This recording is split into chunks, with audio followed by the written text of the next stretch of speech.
we'd like to take the time to welcome all of you to Liberia, especially our guests that have come from Guinea, Sierra Leone, Cote d'Ivoire, and all our fellow institutional friends that are here from the government, from our conservation partner, working the two landscapes that will be impacting this project. And we hope that your presence here will add value to the project when it comes to the smooth implementation, and also giving us some good advices to enhance the full implementation of this project. So ladies and gentlemen, you are welcome to the project launch. Thank you.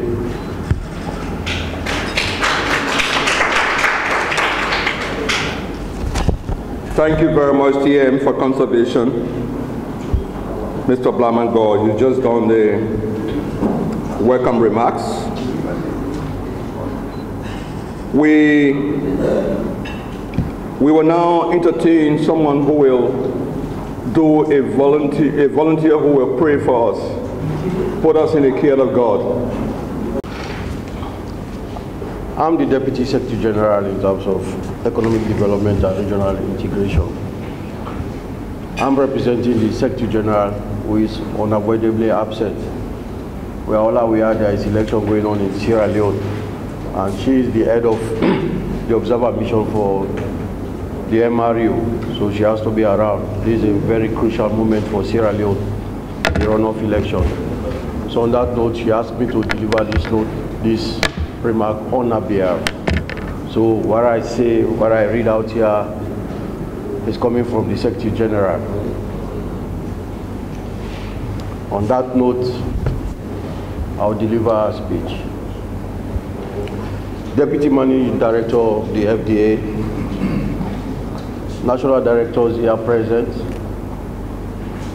representative from the IUCN, Jeff Focal Point from Liberia, technical partners of the Jeff project, distinguished guests, ladies and gentlemen. It is a great pleasure and honor for me to deliver a speech on the occasion of the launching of the Jeff project, titled The Ecosystem Conservation and International Water Resource Management of the MRE here in Liberia. At this point, I would like to thank all distinguished guests for taking time from their busy schedule to attend this very important launching of the project in the beautiful city of Monrovia. I also wish to thank the local organizers for putting in place the necessary logistics to make this great occasion a success. We are all aware the manual Jeff project is highly relevant to the MRU Secretariat and the sub-region in general. As such, this launching will serve as an ideal platform to inform stakeholders on the objectives and expected outcome of the project. It will also help to review the composition of the multi-sectoral technical committee, establish the roles and responsibility of all actors, and present all the devices and mechanisms for the successful implementation of the project. Ladies and gentlemen, you may recall that since the launch of the project at the regional level in July 2017 in Freetown, the MRU, in collaboration with other executing agencies, has established the national and regional coordination units, has completed the signature of implementing agreements between the regional executing agency and the IUN, and has established regional implementation agency and 4 national executing agencies in the Cote d'Ivoire, Guinea, Liberia, and Sierra Leone. At this point, the MRU is grateful to the IUCN for providing the first installment of funds to the regional executing agency and the 4 national executing agencies. I therefore urge the national executing agencies to implement all activities as per their work plan and to be very mindful of the procedures of the IUCN and to some extent the MRU.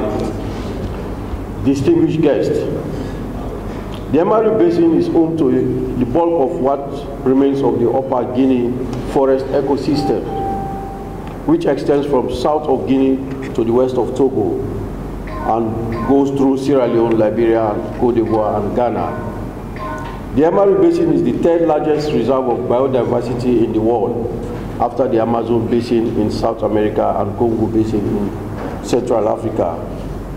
It has more than 9,000 different plant species, of which at least 25% are endemic, with varied and abundant wildlife. It also has a large reserve of surface and underground fresh water, and almost 80% of water resource supply to the West African coast is generated from this area through large transboundary rivers. Thus, as we stand proud of the potential of the MRU Basin, we must also be mindful of the potential threats to the basin through deforestation for cropping, cutting of timber and logging, exploitation of iron ore, bauxite, gold, diamonds, and other mining activities. Ladies and gentlemen, the JEF project through the IUCN aims to complement the efforts of member states to strengthen the capacities of actors in the management of transboundary natural resources for long-term ecological benefits, improve the forest adjacent communities, and support local communities in development of alternative means of income generation. The outcome of the project will lead to an increase in forest cover and other related advantages, both at the local and global level. I therefore urge the coordinators of the project to demonstrate professionalism and commitment during the implementation of the project, and to protect and preserve the forest heritage and resource in the Mano River Union Basin. Before I conclude, ladies and gentlemen, at this point, let me take this opportunity on behalf of the MRU Secretariat to express profound gratitude to the Global Fund for Environment, JEF, for funding this program, to the African Development Bank for its technical and financial support during the initial preparation of the program, that is in 2010, and to the USAID as key co-financing partner through the WABIC program.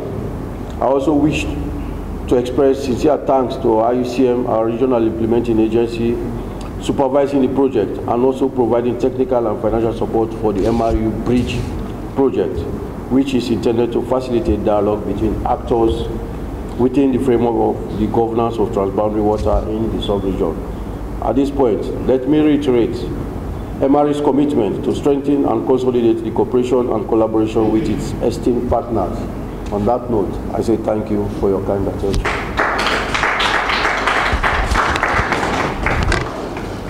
Thank you very much, Mr. Without much ado, we would like to invite to the podium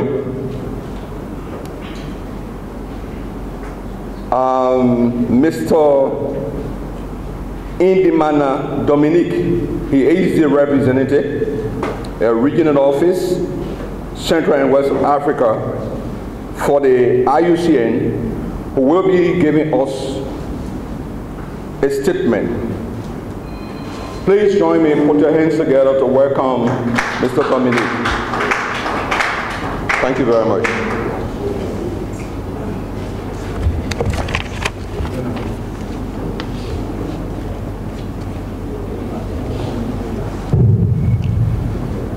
Managing Director of Forest Development Authority, Deputy Secretary General of MRU, Focal Point of Global Environment Facility of Liberia,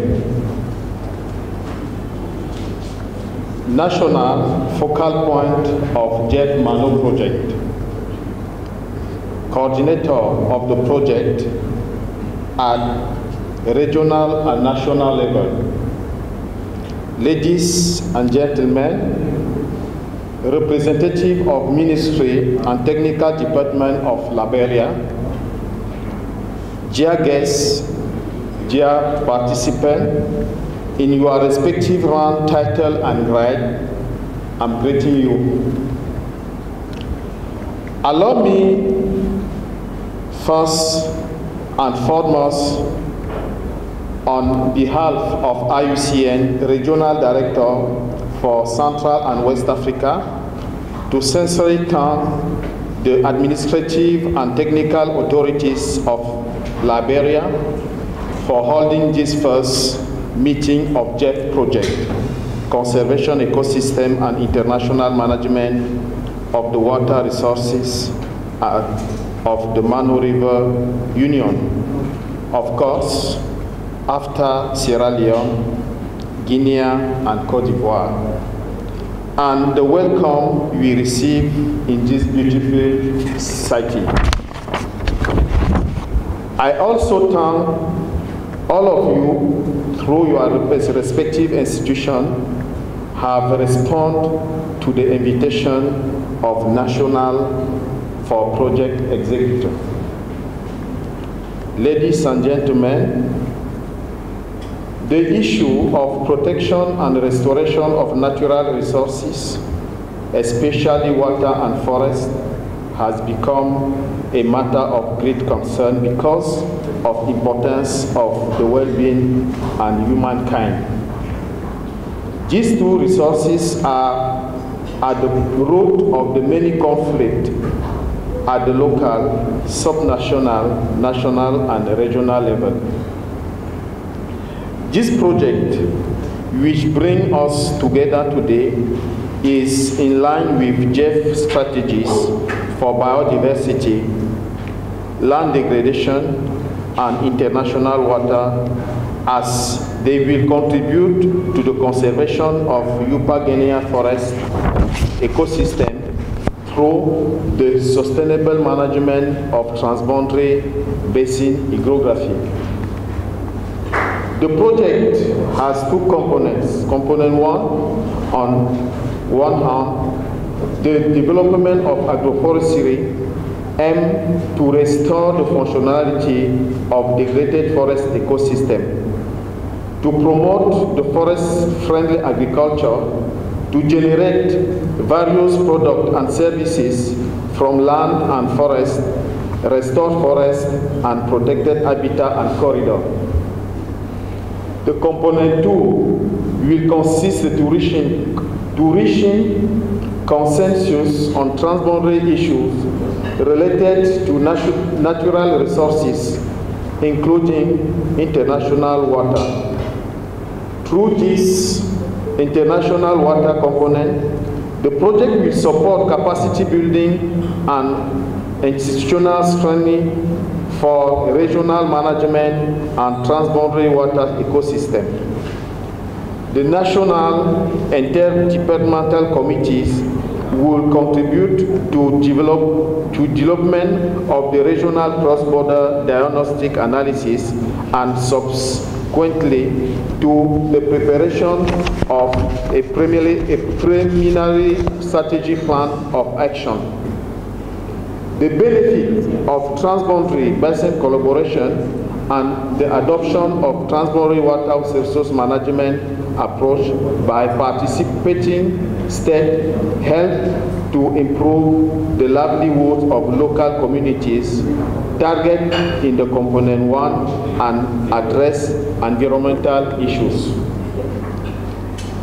Dear participants, the International Union for Conservation of Nature as implementing agency of the project, looking forward to holding of this working meeting will bring together the key actors of the country so they are better informed about the project and that all relevant suggestions or direction are shared and retained, which all of you, we are stakeholders in this project. IUCN wish to recall that as the matter of principle, JEF projects are projects of the countries and must ensure the legality, the legitimacy, the promotion of empowerment of local communities, especially women. The support of MRU in a role as agency a regional agency implementation, learning by doing communication and awareness. For this reason, IUCN encourage all entities involved in the implementation or coordination of this project, whether at the national or local level, to share knowledge and the resources of achieve the goal that each country has set for itself by the end of the project in 2020. We are 1 year behind the start up, but together we can do it, and we have to do it.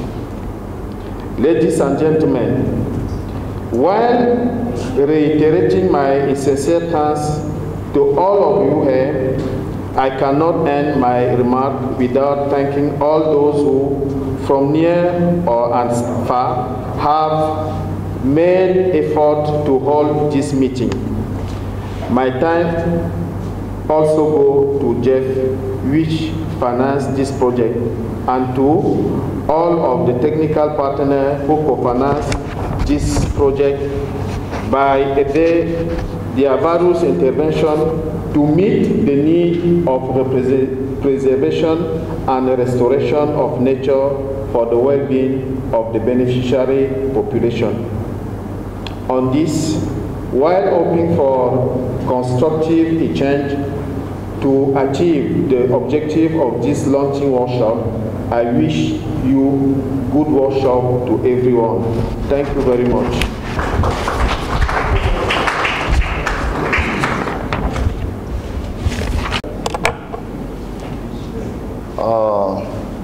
Our colleagues from the IUCN, Mana River Union, and Jeff, if our representative is here, and then our visiting partners from the Mana River Union states,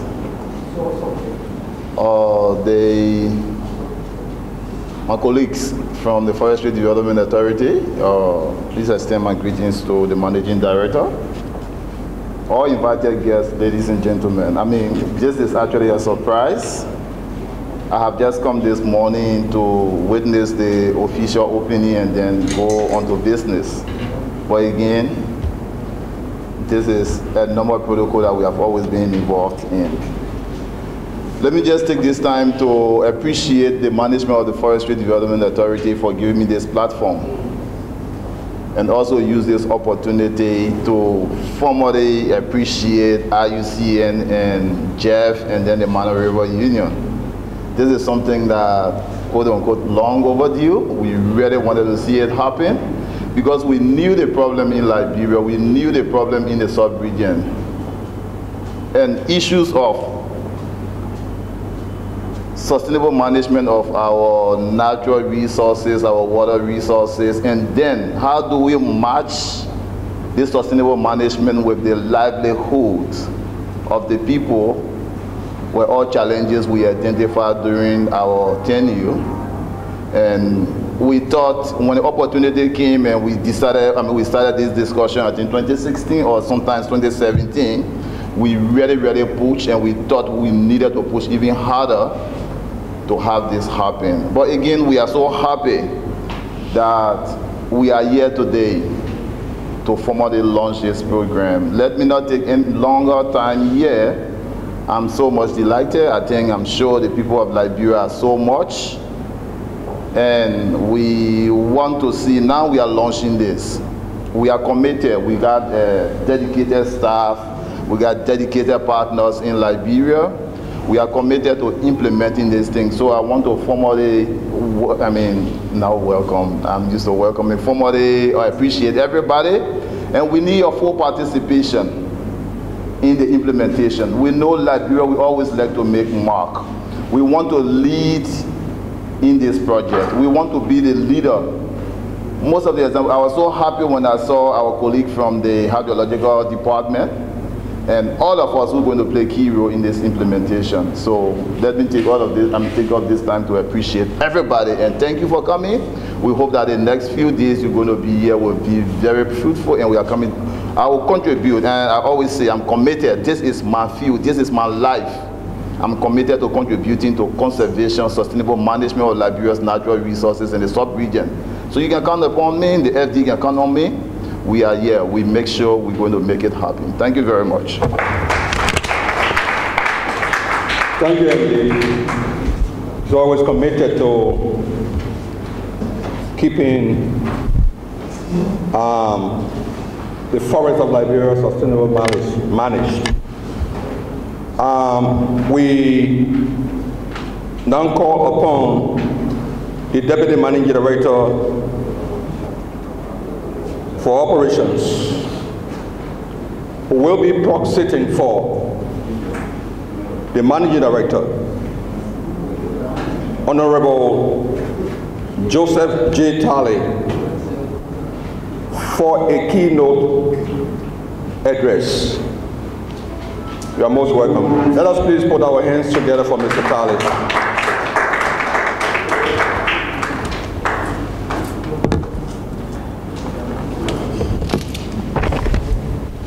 Good morning to everybody. Good morning.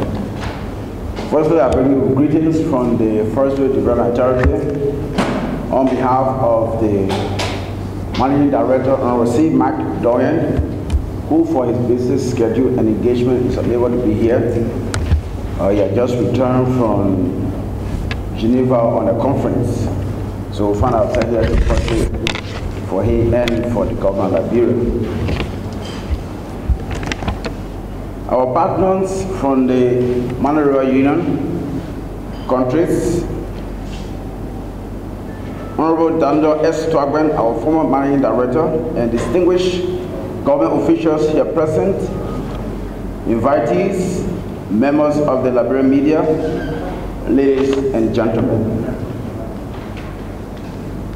For and on behalf of the Liberian government, I wish to heartily welcome all of you to this very important conference, the national launch on the theme, the MRU Ecosystem Conservation International Water Resource Management Conference. More essentially, this conference brought us on the courteous management of transboundary resources, the forest and water in the sub-region. As we may all know, water is life and forest is considered as the lungs of the earth. They both are heavily desired by all living things, given that they both play very vital roles in the lives of mankind since creation and will continue to play those roles in the life of mankind. The IWRM project, which will be concentrated in the 4 landscapes of Liberia, the Sapo, Gola, Wonagisi, and the East Nima Nature Reserve, will not only boost the efforts of FDA in restoring hope for affected communities who depend heavily on forest resources, but will eventually foster the efforts by the international community in mitigating the impacts of climate change. The Monterey Union, whose original members were Guinea, Liberia, and Sierra Leone, was established October 3, 1973, following the signing of the Man River Declaration Treaty by Sierra Leone, Liberia, and Guinea, later joined by Ivory Coast or La Côte d'Ivoire. The UN aims to promote economic and regional integration, in particular through trade liberalization on peaceful and politically stable conditions. In line with its visions, the MRU Forestry Training Institute, FTI, located in Tonmabart, Bomi County, Liberia, was established to serve as a center for training of forest rangers and forest industrial workers for the UN members countries, Sierra Leone, Liberia, Guinea, and now Côte d'Ivoire. The school was then headed by the Honorable Aturanti Sayed, First Principal from Liberia, and Mr. James E. M.S. Tule, Vice Principal from Sierra Leone. first creation exercise was conducted December 1977. Today, the good name of the Institute during pre-war years remains glittering in the archives of history, given what it used to practically be, although very sadly the war have devastated it. It is in this vein that its restoration remains the burning desire of Liberian government. It is therefore feasible to draw the attention of the Union through this platform to the plight of the Institute, which have in the past done so well as far the vision of the member countries was concerned. Finally, the Liberian government, through the management of the Forestry Development Authority, FDA, therefore remains desirably focused in the restoration of the Institute, especially at the time when the need for sustainable forest management cannot be overemphasized. May I wish you a fruitful deliberation with the keen hope that this forum will serve the intended purpose. Thank you very much.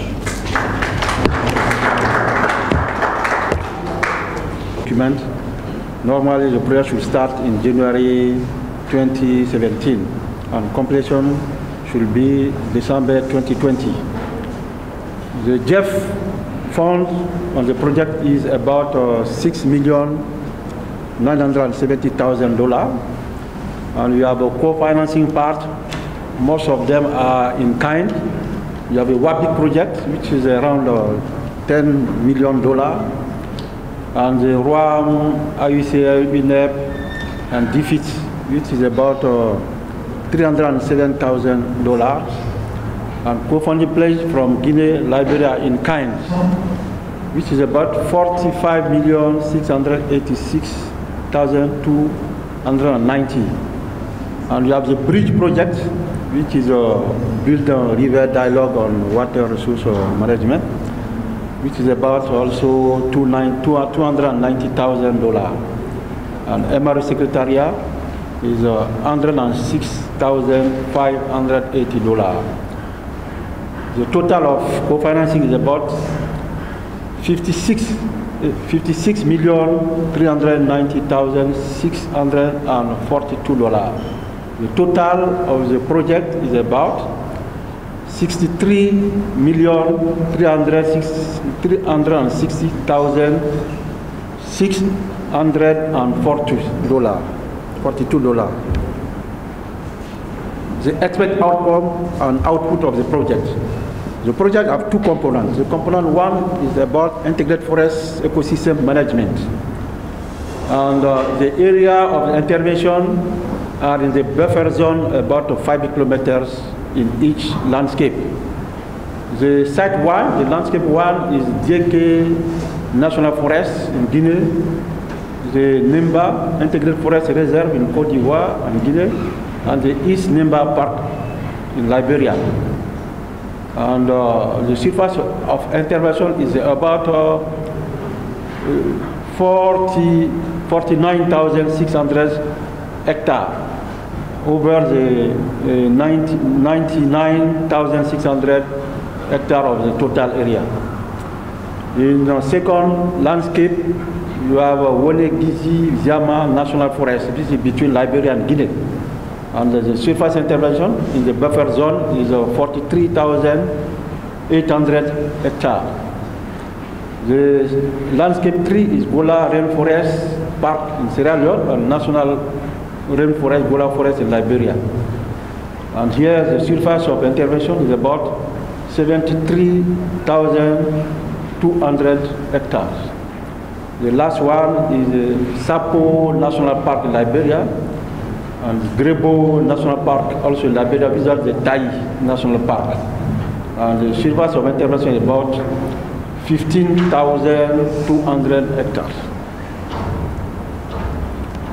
You can find those areas here. And here, and here. Here is Gola. Here is the Wole-Gizi-Ziama. Here is Nemba and JK around there. And here you have Sepo Taigrebo area.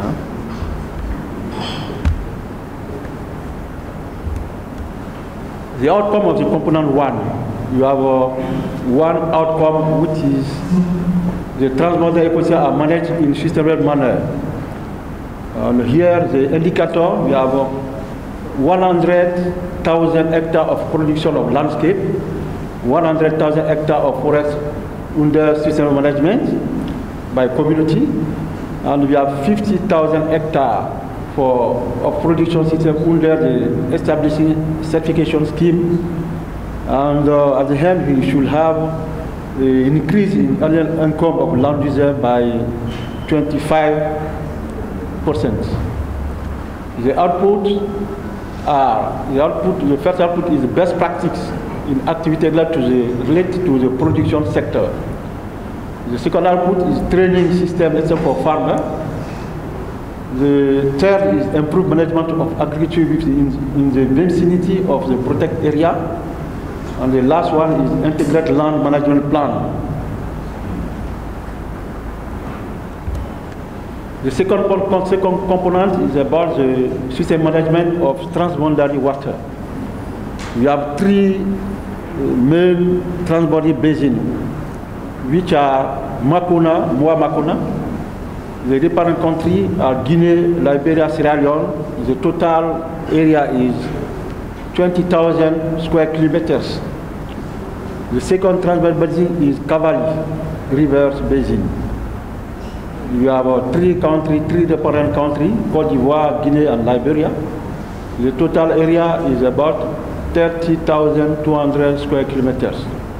And the last one is Griskarski, Kolente, sharing by Guinea and Sierra Leone for a total of 8,000 square kilometers.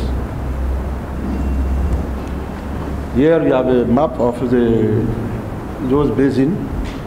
Here is Kabali, here Makona Mwa, and here we have Kolente Griskarski.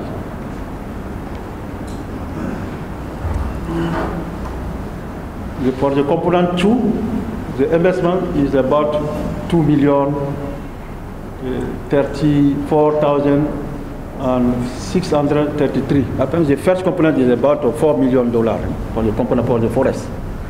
And here we have 2 main outcomes. The first main outcome is water resources are managed at regional level based on high-level intergovernmental agreements, in which we have 2 outputs. The first is the National Inter-Ministry Committee established and operational, but we changed the name. It is now the Multi-Sectorial Technical Committee. And the second output, reinforced capacity to prepare and adopt the transboundary analysis and strategic action plan for the protection of international water and biodiversity. The second outcome is strengthen government agency and institution for transboundary resource management. The first outcome is awareness raising program focused on transboundary and environmental issues designed and implemented. The second one is transboundary diagnostic analysis and strategic action plan are prepared and adopted at ministerial level. The third is international water land project generate and disseminate. And the last one is financial resource mobilization strategy. Now, this is a cross-cutting component, monitor and evaluation. And you need to prepare the progress report and share with all stakeholders, and also you have the project evaluation and audit mission. And the component 3 is project management, where you have only one output, the project management established and operational. The budget allocated by executive agency. We have as the first column regional biodiversity and land degradation. Cote d'Ivoire has $210,000. Guinea, Liberia, Sierra Leone, and the region is MRU. Each agency has the same amount, and the total is about $1,050,000. Now the national biodiversity and land degradation, we have only 3 countries, Guinea, Liberia, and Sierra Leone. Each of them, each has $1,050,000, and the total is $3,150,000. The regional international water, each country has the same amount, is 427,273, and the total of regional water is 2,136,364, and you can see the total at the end is 6,336,364. How you can notice for the national, you have only 3 countries because those funds come from the star fund of Jeff, and Côte d'Ivoire don't have a star fund. And also we appoint all the staff of the 4 national project coordination units and the regional coordination management units. And in July 2017, we launched the project and also do the first planning, where the national project were training on the reporting, monitoring evaluation system, and all the implementation procedure. And also we validated the 4-year action plan, and we have done a planning for the first year, 2017, and which is followed by the holding of the first steering committee, where we review and validate the list of the committee, and we adopt the annual work plan and the budget for 2017. Sectorial Technical Committee, the MTC, should be to administer and implement project activity at both national and local levels, according to the rule. The committee shall closely network with the National Executing Agency. You are now aware that the National Executing Agency is FDA. It is the lead agency responsible for this program, working along with some ministries and agencies responsible for water and forest resources, management of water and forest resources. And so the NAE and the project's proponents to implement activities planned under this project as the objective. Then we come to the mission. The MTC will provide technical guidance through facilitating the NPCUs. The NPCU is a National Project Coordinating Unit, which is composed of 3 persons in each of the member states. That's the National Project Coordinator, the accountant, and the driver. So NPCU is a National Project Coordinating Unit, and we work in order to ensure that the project's outcome and deliverables are sustainably achieved. The MTC will work to strengthen the due diligence process, and this due diligence is all about those NGOs that will be implementing projects, and we will have to go through their documents, see that yes, they are up to the task, they have the expertise to do the work that we want them to do.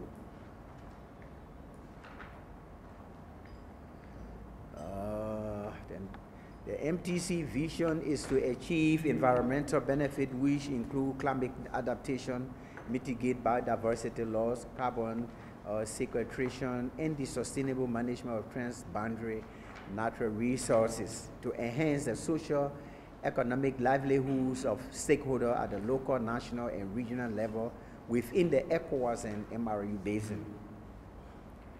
Come to the composition of the multi-sectorial technical committee. You will bear with us if you don't see perhaps the names of your ministry or agency.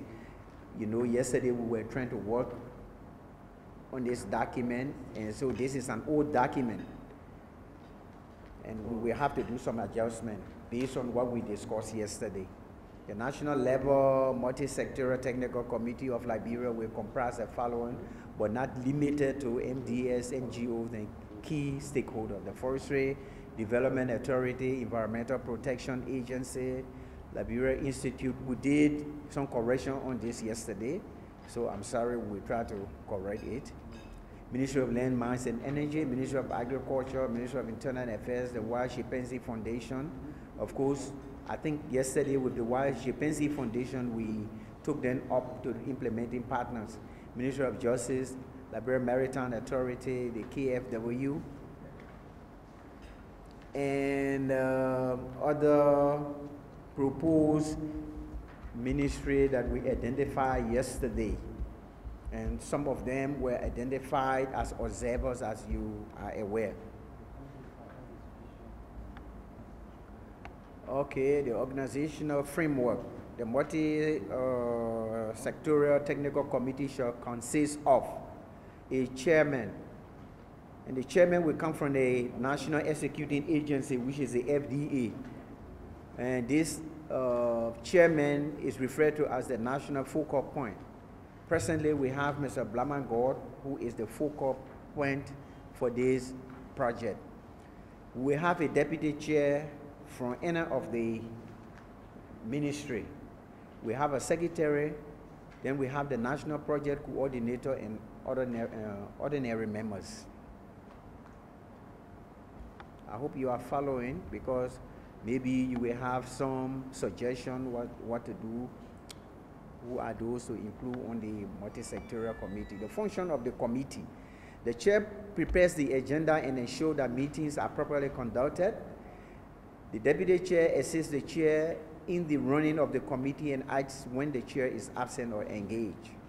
The secretary plans, coordinates, and monitors all multi-sectorial technical committee-related activities, including distributing the agenda, attending the meetings, preparing report, meetings, minutes, and submit reports to the regional coordinator. MTC should ensure that due diligence and bidding processes are followed as indicated in the project. Meeting timetable. The committee shall meet biannually, if you wish, because this is what we are looking at. The chair shall call an emergency meeting in the event where the NEA sees the need. The chairperson convenes meeting. The secretary of the committee shall give a 7-day prior notice of meeting, including dates and agenda in advance. All committee members should attend meetings in person unless in exceptional cases, but with prior notice of absence to the chairman. Working documents for approval shall be made available to members 7 days prior to the meetings. Documents should be provided in soft copies except otherwise. Founding of the multi-sectorial technical committee activities. All activities relating to the committee's work shall be funded by the project in accordance with the MRU financial policy. Reporting requirements. Minutes of steering committee meetings will be sent through emails to all committee members 3 days after the meeting for comments and inputs for final submission. Documents required. In order to fully perform its duty, the multi-sectorial committee may require the following documents: monitoring and evaluation plan, implementation procedure manual, report from the program management unit,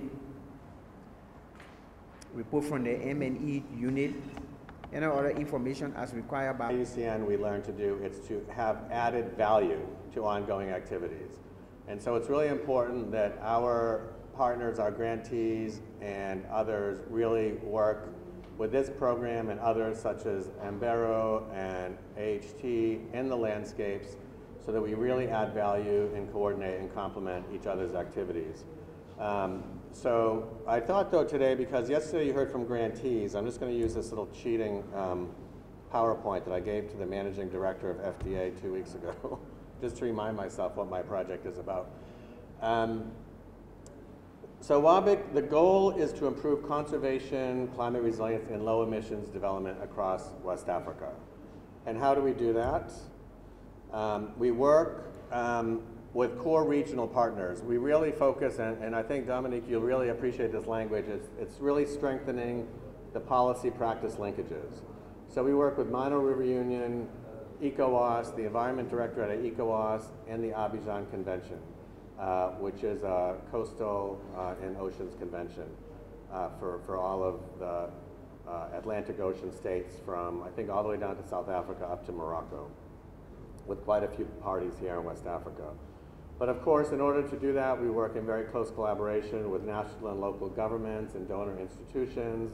I mean, here, of course, with FDA, with EPA, with our local partners on the ground, and I've mentioned the grantees, as well as partners that our grantees work with, such as Partners in Development or PARDEV and others. So we do have a field presence, but it's really through our grantees. WABIC itself is not going to run and set up offices in Zwaydru or Robertsport or anywhere. We're going to work in those core landscapes, transboundary landscapes, through grantees who have a much deeper history and knowledge of working there.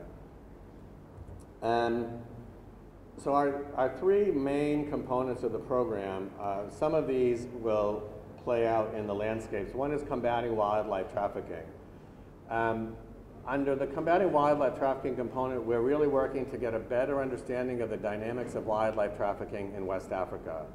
We're working through our partner Born Free and also the Freeland Foundation to do a comprehensive threats assessment of all ECOWAS member states, including Liberia, which has already been done.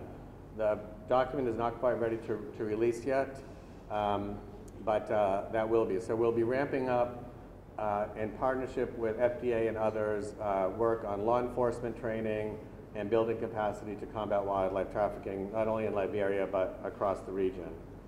Another activity that we have, or a component, is to increase coastal resilience to climate change. So there we have two main landscapes, one in Sierra Leone and another one in Cote d'Ivoire. Nothing in Liberia, although we really do want to collaborate with people working on coastal resilience issues in Cote d'Ivoire. We're doing that through integrating coastal issues into the national adaptation process, sharing lessons and learning with the Mangrove GEF project that Conservation International is managing. Just on a field trip, we were in Sapo National Park last week with FDA and FFI and USAID. And on the way back, we stopped on the coast near Buchanan and saw some sea turtle nesting sites and some work going on mangrove conservation and sea turtle conservation. So we will interact again with those partners as learning partners, but we really probably won't do anything physically through grantees at this time.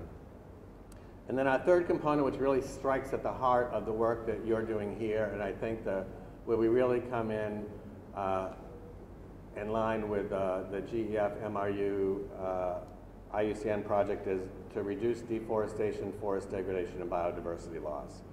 So this is, doing a lot of biodiversity monitoring, working with and strengthening community eco guards. We just saw and got to hang out in the forest with some great local biomonitoring specialists from the communities around Sapo National Park. So these are some of the work that we'll be doing with and through our grantees. And you heard the bulk and the detail from the presentations yesterday, so I won't go into that again, but that's a lot of the work we'll be doing. And of course, using those grantees and those experiences in the landscapes to draw lessons that we can then feed up to the MRU Secretariat, ECOWAS, and other policy institutions on national, regional, and international levels. That policy practice linkages is really critical, because if the good work is really getting done and we're seeing progress in Sapo or Gola, if it just stays there, it's kind of, while it's good locally, it needs to scale up, and that's why the links between the policy makers and practitioners are so important. And then I think the coordination amongst all partners working in geographies is really critical, so we add value, scale up, we don't do the same things, we don't want to confuse communities, and we really want to make sure we're well coordinated on that. Just a couple more things on the work we're doing on the components. I mentioned the threats assessment that we've done 7 countries now in West Africa, and we'll be doing 6 more through Born Free. Also, customs enforcement training. It'll be really important to talk to and complement what I know that Wild Chimp Foundation is planning here in Liberia, I think as early as this or next week. And so again, we keep learning from each other, and we complement and add value to the different trainings that are going on. And that kind of is on the regional level, including up to and including ECOWAS. We're completing a combating wildlife trafficking stakeholder mapping exercise, so we'll know like who's doing what in terms of the institutions and stakeholder mapping. We have built and will continue to build capacity of prosecutors and judges, as well as border agents, so that the whole, I'll call it a value chain or a prosecution chain, so people actually know what the laws are, what CITES is, what species should not be traded, and to gather the evidence to make really strong cases for prosecution. One of the tools we'll be developing to assist with that is called WildScan, and it's an application that you put on your smartphone and allows borders, customs to actually scan this, take a picture, and it'll show up what it is and whether it should be traded or not, and its status in CITES, and we're trying to also integrate a bit of red list information as well so that we can know better. I mentioned a bit the coastal resilience work, and I think that that's more, well, we'll be talking to EPA about that because I know they're doing a lot of adaptation planning. We want to make sure that coastal issues are integrated. We're working on the development of a rapid coastal climate change vulnerability assessment methodology that we're going to probably pilot here in Liberia as a first country, just to see how that works in terms of quickly gathering information on vulnerabilities and how to adapt and respond to vulnerabilities. And then we're doing other things like trials of agroforestry with mangroves and rice in Sierra Leone. So again, if something like that is of interest, then maybe we can arrange some kind of learning exchange across the border to Sierra Leone. I think for the forestry things, it's self-evident because the grantees, our partners, presented yesterday on the work going on in the Tigray Kran Sapo landscape, the Ziama Wanagizi Walogizi, and I think FOIA eventually with the Liberia Forest Sector Project, and then in Gola, the Gola Transboundary area. So I won't talk any more about that. So in a nutshell, that's it. WABIC is based in Accra, but we've just hired, I'd like to introduce actually our national coordinator, Kume Asaf, who we hired him on and then dragged him out to Sapo for a camping trip last week. So that was great. And now for our partners here, we want to make sure that you have Kume on your invitation list so we can be able to track and follow more the activities here in Liberia that we can't do from Accra. And he'll be also on our team here is Darius Barol, who I think many of you know, a Liberian. We've just brought him back from Sierra Leone to assist with activities here. So in a nutshell, that is the West Africa Biodiversity and Climate Change Program, and I thank you for the opportunity to present a bit more of the context of our overall work and then how it fits into the work that we're talking about here at this workshop for Liberia. Thank you. Thank you very much, sir.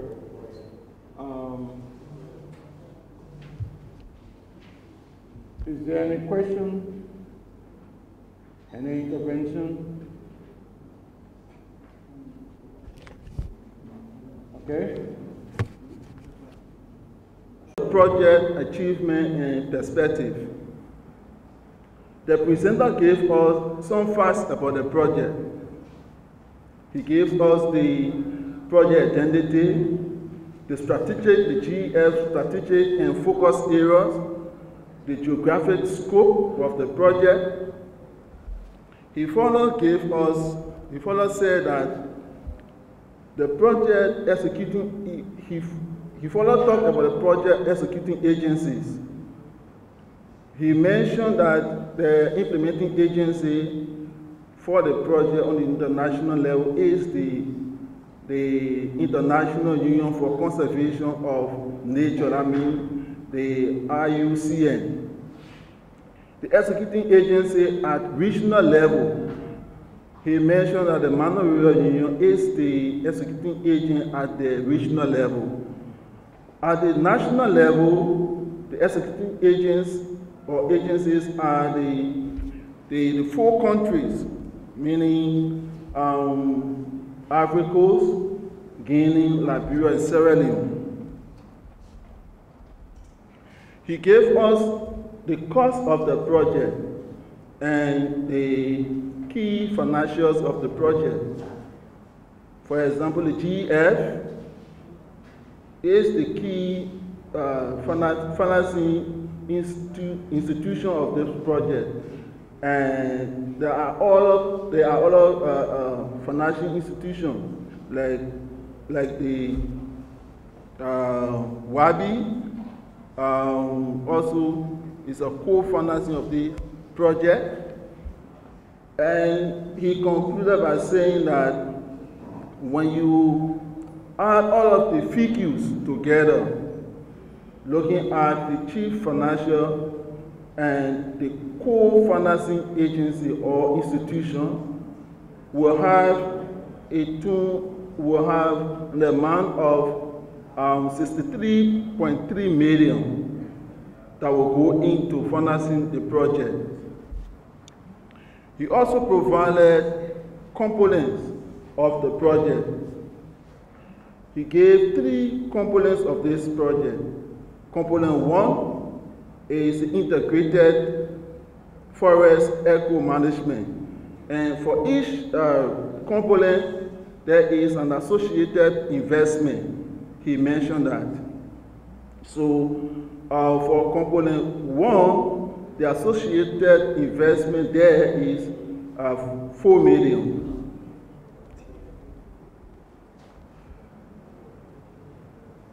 I think you have the presentation with you. So there are certain things I will just speed up. The brief presentation we highlighted, from the presentation we highlighted the following key points. The Liberia is situated in a fragmented band of forests known as the Upper Guinea Forest, which is one of the 2 most significant forest blocks in Africa. He also mentioned that Liberia accounts for more than half of West Africa's remaining Upper Guinea forests in tropical Africa. One key thing he mentioned is that in December 1999, the West African Conservation Priority Setting exercise for the Upper Guinea ecosystem identified Liberia as the heart of the hotspot, critical to successful conservation of the region and indeed of immediate conservation action. Then we also heard from FACE. FACE in partnership with Green Life West Africa presented on transboundary natural resource management. During the presentation, we highlighted the below points from FACE representative. That the IUCN project to provide benefit to the global environment, and by strengthening the management of transboundary natural resources for sustainable ecological benefit. The presenter mentioned the soft and hard skill of FACE. According to the presenter, FACE is good at writing consultancy documents. FACE is capable of conducting community engagement with focus on environment and forestry, capable of conducting biological and social-economic surveys. He cited the long experience that FACE has as an institution that makes it capable of conducting any project.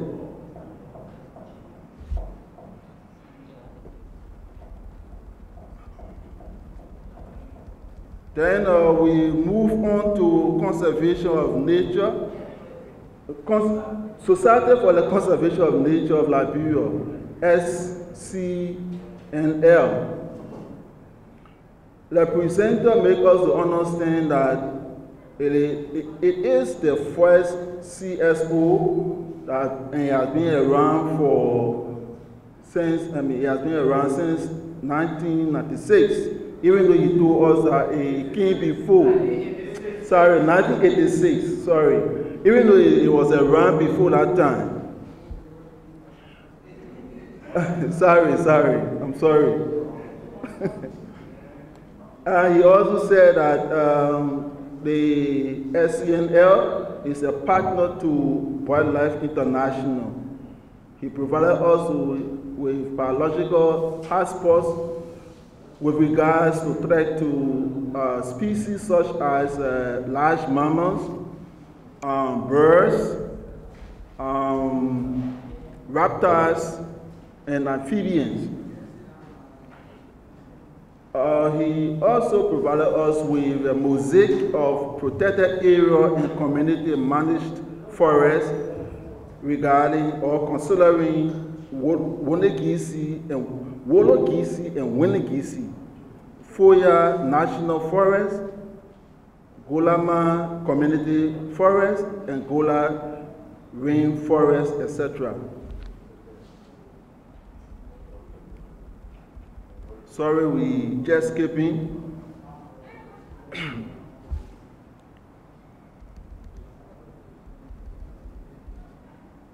Concerning the 4-year proposed protected area, the SCNL said rapid-based land survey confirmed the presence of globally threatened species in that particular rainforest. There's a need to do something about that. He also mentioned about the feasibility study that is currently on the way in partnership with some of their stakeholders. He further said that for the Golama project, work is on the way to establish 2 community forests with approximately 40,000 hectares, and they are currently on step 5. He also said that there's an MOU that is being signed to put part of the community forest for conservation purposes.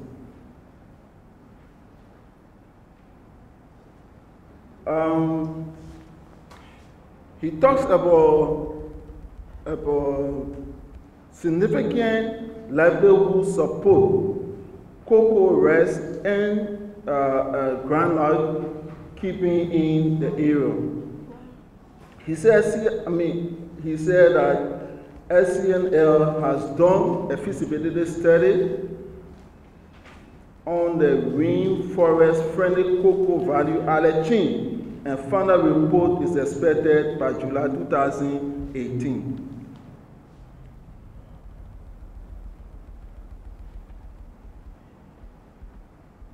We move to Wajipansi.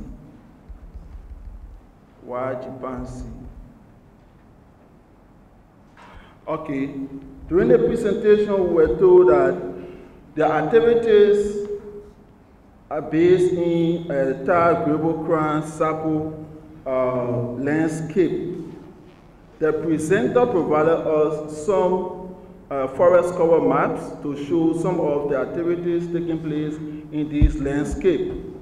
For instance, the map show illegal mining, chewing stick extraction, hunting for bushmeat, logging activities, agricultural encroachment, and cocoa. Having presented this negative impact, the presenter suggested some solution.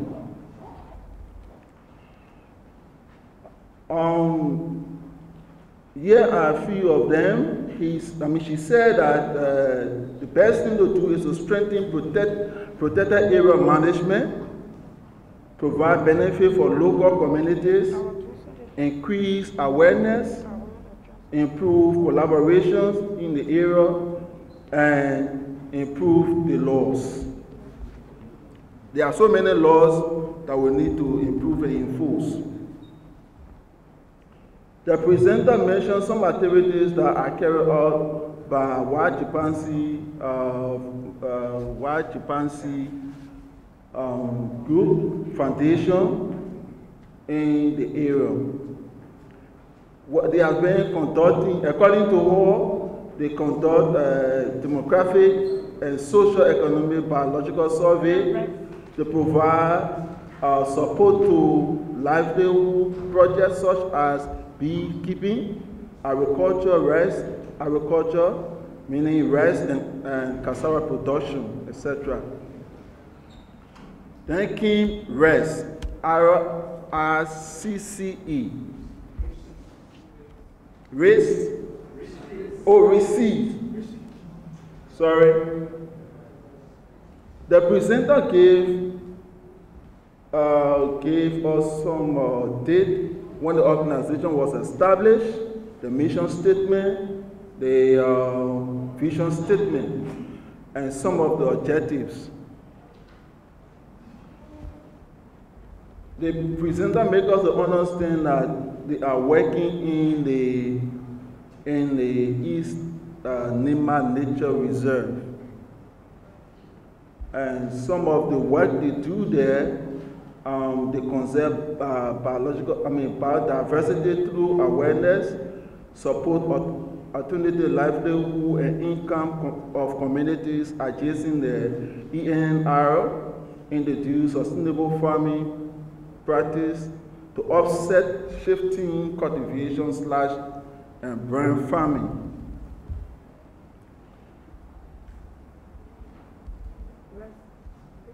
Those are some of the presentation that was done on day 1. Then day 2, the workshop began with the term of reference being presented to the body for inputs. Corrections were made and accordingly accepted by the body. Then the presentation and validation section on the annual work plan and budget was held.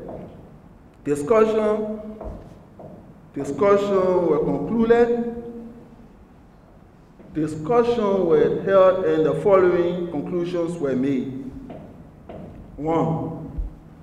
Submission of work plan to partner by email. Advertisement of various activities be carried out. Implementing partners submit interest. And the MTC does due diligence and recommendation to the Regional Steering Committee on Friday, 6 April 2018. So those were activities those were points that were taken for the 2 days workshop that was held in this conference hall. Thank you very much.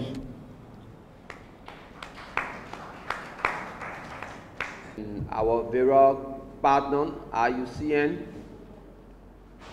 the MRU, who are all contributed to the organizing of this project launch. We'd like to extend our profound gratitude to you for taking up your busy schedule to come and spend your time, but not only spending your time, but also contributing to this workshop. The 2 days project launch was very much informative, and I think it was also meant to raise some awareness on this project, because the project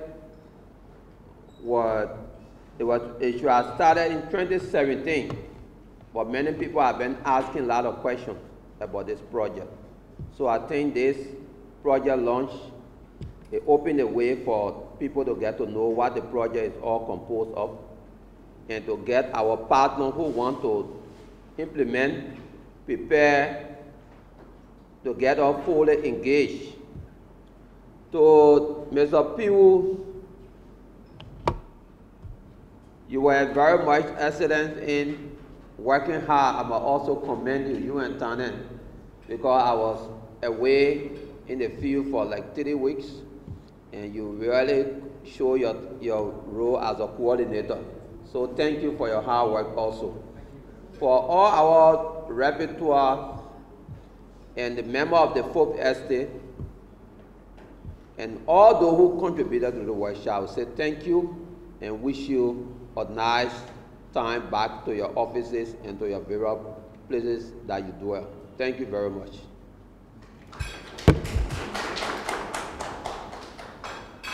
Thank you. This is LNTV. We are in conversation with a visiting ECOWAS delegation head in Liberia. Name, sir? Dr. Abubakar Tarali from the Mano River Union. Okay, you are here to represent the Mano River Union on this ecosystem, trans-border conservation project. And tell us basically, how do you see this workshop? Were you satisfied with how the workshop has gone? Yeah, I'm really pleased. I'm really happy to see the heavy turnout from the Liberian populace. They took this project very serious, and that was reflected in the turnout. Everybody participated fairly well. I was pleased, and I was stressed that we had the full cooperation of members from the Liberian side. So what is the specific intention of this workshop? What do you want to achieve? The workshop is like we said, is a launching workshop to sensitize the populace about the project, to give them the objective of this project, and to inform stakeholders about the relevance or the benefits that not only Liberia but MRE country will benefit from this project, and which is a sponsorship from the IUCN. And it's going to be a very laudable project, and once it's implemented fully, especially in the various landscape, it will benefit not only the people around the landscape, but the government of Liberia and member countries within the MRE. And with the conclusion of this workshop today, what message specifically are you taking back to the MRE? Well, I will inform my boss, who is also a Liberian, Madam Medina Wese, that the launching workshop was very successful, and the implementing partners were so enthusiastic to participate in executing this project to make sure that the project achieve its aims and objective and come to a logical conclusion for the benefit of all and sundry. I will inform her that we got the full participation of members of the Liberian community, especially people from the FDA and other partners. The focal point person was very instrumental. The national executing agencies members were very enthusiastic and then participated actively. And I must stress that we got an hospitable reception from the Liberian authorities, and I'm enjoying my stay, and then it's a nice pleasure, a nice time to be in Liberia, Monrovia. Okay, finally, could you update us on as to when this project will kick off? The project has already kicked off from the launching. Implementation has already started from the launching. Okay. And by next week, once these committees are formed, you will see they will start sending out expression of interest to recruit consultants or the local implementing partners to put hands on deck and start implementing the project at once. So at the launching stage, the project has already started its implementation. How much have they invested in this project? It's over $6 million that has been invested in this project. The figures were read out yesterday, and for a start, like Liberia is going to get above $1 million for the initial preparation of this project. Sir, it's a pleasure talking to you, sir. Thank you.